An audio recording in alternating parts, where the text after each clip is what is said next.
ওমানের আল-বিদিয়ায় অনুষ্ঠিত হয়েছে শ্রী শ্রী কালী পূজা। সনাতনী বাংলাদেশি প্রবাসীদের সম্মিলিত আয়োজনে প্রতি বছরের মতো এই বছরও অনুষ্ঠিত হয়েছে শ্রী শ্রী শ্যামা পূজা।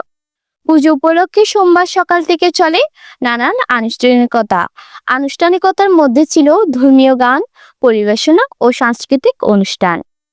এই সময় শত শত ভক্তবৃন্দ ঢল নামে পুজো মণ্ডপে। প্রবাসীরা জানিয়েছেন, দূর দেশের থেকেও মায়ের দর্শন পেয়ে আমরা অন্তত আনন্দিত।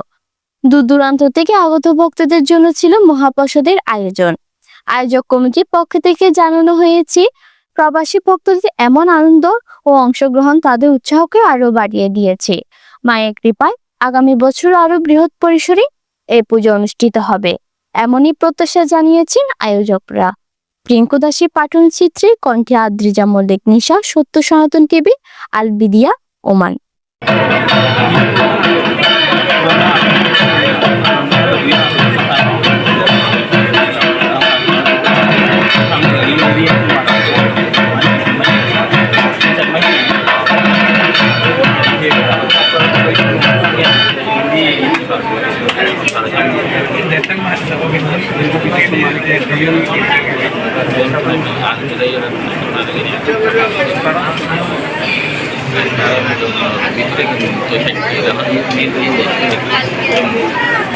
Kita